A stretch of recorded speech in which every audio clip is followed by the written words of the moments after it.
Welcome to doctor மைக்லீஸ் music therapy channel. இன்றைய பதிவிலையும் tips to empower your child என்ற தலைப்பில் சில செய்திகளை நம்ம பகிர்ந்துக்கலாம்.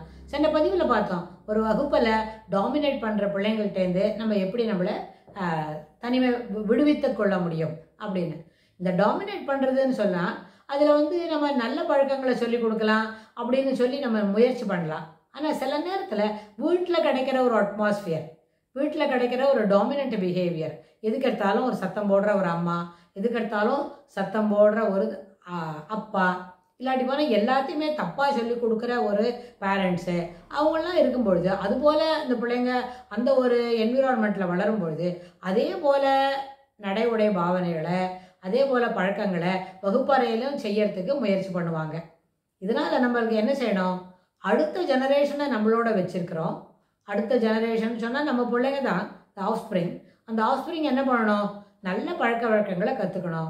தாய் தகப்பன் ஒரு நல்ல முன்னுதாரணமாக இருக்கணும்.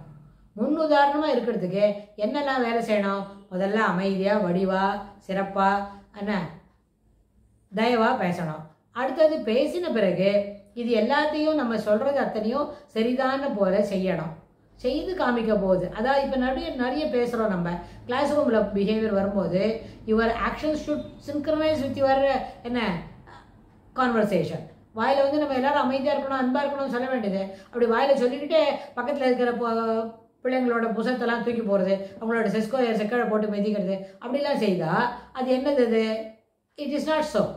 அதாவது என்ன சொல்கிறோமோ அந்த வார்த்தையோட பொருளோடு தெரிஞ்சு சொன்னாக்கா இப்படிலாம் செய்ய மாட்டோம். அதனால் பர்சனாலிட்டி டெவலப்மெண்ட் அப்படின்னு சொன்னால் தன்னுடைய ஆளுமை, அந்த ஆளுமையில் எப்போதுமே positive living, positive thinking, positive approach, positive learning அப்படி இருந்ததுன்னா அந்த ஆளுமை சிறப்பானதாக இருக்கும். அதாவது ஆளுமைன்றது என்ன, personality makeup is a mask which we are wearing to interact with people.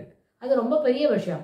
இந்த மாஸ்கை நம்ம சோஷியல் இன்டராக்ஷனில் போட்டுக்கிறது வேற, வகுப்பறையில் நம்ம நடந்துக்கிறது வேற. வகுப்பறையில் கூட நம்ம எப்போ எப்படி இருக்கணும், ஒரு மாணவன் எப்படி இருக்கணும் அப்படி தான் இருக்கணும். 5ஆம் வகுப்பு படிக்கிற மாணவன் 5ஆம் வகுப்பு 10 வயசு உள்ள பிள்ளைங்களாட்டம் தான் நடந்துக்கணும். அந்த 5ஆம் வகுப்பு படிக்கும்பொழுது நம்ம ஒரு 12ஆம் வகுப்பு படிக்கிறவன் 12ஆம் வகுப்பு படிக்கிறவன் போல நடந்துக்கிட்டா அப்போ எப்படி இருக்கும், we are outgrowing our self, நம்ம லைனை தாண்டி நடக்கிறோம். அப்படின்னா அதுபோல் ஒரு பாவனைகள் ஏற்றுக்கொள்ளப்பட மாட்டாது. You behave your self. Teacher உடனே என்ன சொல்லுவாங்க, பிஹேவ் யுவர் செல்ஃப் அப்படின்னு சொல்லுவாங்க. பிஹேவ் யுவர் செல்ஃப்லாம் என்ன அர்த்தம், அது பெரிய திட்டு. உண்மையில் வயதுக்கு தகுந்தா போல் நடந்துக்கோ, சரியான பேசு அப்படின்னு அதில் நிறைய வார்த்தைகளுக்கு அதில் பொருள் இருக்குது. அதனால என்ன செய்யணும், நம்ம என்ன வகுப்பு படிக்கிறோமோ நம்மளுக்கு நிறைய விஷயங்கள் தெரிஞ்சிருக்கலாம். ஒன்று 4 செய்யுள் படிச்சுட்டு வான்னு சொன்னால் 4 செய்யுள் தான் படித்து சொல்லணுமே தவிர அது எல்லாத்தையும் எனக்கு தெரிஞ்சுட்டேன் டீச்சர் அப்படின்னு டீச்சர்கிட்ட சொல்லலாம். டீச்சர் என்ன சொல்லுவாங்க, அப்ரிஷியேட் பண்ணுவாங்க, வெரி குட் படிச்சுட்டு அதுக்குள்ளே அடுத்த 2 வாரத்துக்கு தான் அதெல்லாம் ஹோம் ஒர்க்கு, சரி you are learning ahead of the schedule, அவ்வளோதானே, வெரி குட், வெரி நைஸ் அப்படின்னு அந்த டீச்சர் சொல்லுவாங்க. ஸோ அஹெட் ஆஃப் த ஷெட்யூலில் நம்ம படிக்கிறோம்னு சொன்னால் அதை சொல்லி பெருமைப்பட்டுக்கலாம். ஆனால் அதை சொல்லி வகுப்பறையில் இருக்கிற மற்ற பிள்ளைங்களோட நம்ம என்ன பண்ண முடியாது, டாமினேட் பண்ண முடியாது, பண்ணக்கூடாது அப்படின்னு நம்ம வகுப்பு ஆசிரியரும் சொல்லிக் கொடுக்கணும், வீட்டில் இருக்கிற பெரியவங்களும் சொல்லி ஸ்கூலுக்கு அனுப்பணும். ஸோ பர்சனாலிட்டி மாடிஃபை பண்ணுறதுக்கு, பர்சனாலிட்டி மாடிஃபிகேஷனில் என்னது அது it comes under behaviour modification. பர்சனாலிட்டியே மொத்தத்தையும் மாற்றுறது காட்டலாம் நம்ம என்ன செய்கிறோம், நம்ம பிஹேவியரை மாடிஃபை பண்ணிக்கிறோம். நம்மளுக்கு இந்த சுபாவம் தான் இருக்குது, but at later point it may be of good use இருக்குமா இருக்கும். ஆனால் இப்போ இந்த 10 வயது இருக்கும்பொழுது, ஒரு 5ஆம் வகுப்பு படிக்கும்பொழுது இது என்ன இல்லை, ஏற்புடையது இல்லை. இப்போ எப்படி இருக்கணுமோ குழந்தைகள் போல தான் இருக்கணும். குழந்தைகளுக்கு அப்புறம் என்ன பண்ண முடியாது, அவங்களோட அடுத்த வேலையை செய்யும்பொழுது இந்த நெகட்டிவ் மைண்ட் செட் உள்ளுக்குள்ளே வந்துக்கிட்டே இருக்கும். சில காரணம் இல்லாமல் கோவப்பட்ட டீச்சரே கோச்சிக்கிட்டு ஒரு கிளாஸில் ஃபஸ்ட் பெஞ்சில் இருக்கிற குழந்தை கோச்சிக்கிட்டுனா ஒரு மொல்லை நடந்து போய் கடைசி பெஞ்சில் உட்காந்து தலையை தொங்க போட்டுன்னு உட்காந்துருக்கோம். இதெல்லாம் ஏன், கரெக்டான வகுப்பறையில் எது போல் நடை உடை பாவனைகளை வளர்த்துக்கொள்ள வேண்டும், எது போல் பிஹேவியரை நம்ம வெளிக்காட்டணும் அப்படின்றதே தெரியாமல் இன்அப்ரோப்ரியேட் பிஹேவியர் இந்த கிளாஸ். என்னது இன்அப்ரோப்ரியேட் பிஹேவியர், எங்கே எப்படி இருக்கணும்னு தெரியல, எங்கே இருக்கிற மாதிரியே வீட்டில் இருக்கிற மாதிரியே கோவிச்சுக்கிட்டா போய் மொல்ல சோஃபாவில் ஒரு கார்னரில் உட்காந்து அவங்க தள்ளி தொங்க போட்டு உட்காந்துருப்பாங்கண்ணா. அதுபோல் வகுப்பறையில் செய்ய முடியாது. வி ஆர் ஒன் அமங் என்ன, வகுப்பறையில் இருக்கிற 40 பிள்ளைங்கள நம்ம ஒரு ஆள். வி டோன்ட் ஹாவ் எனி என்ன பண்ணாது பர்சனல் கேரோ பர்சனல் அட்டெண்டன்ஸோ கிடைக்காது. பட் பர்சனல் அட்டென்ஷன் எப்படி கிடைக்கும், ஒருத்தர் இருந்தால் தான் கிடைக்கும். டீச்சரே எல்லாருக்கும் செய்ய முடியாது. ஸோ இந்த மாதிரி ஒரு பழக்க நடத்தைகள் வகுப்பறையில் தள்ளத்தக்கது. You are suppose to be at par with other students. எல்லாரும் ஒன்று போல பழகணும். இதில் படிக்கிறதுல மட்டும்தான் வித்தியாசப்படும்.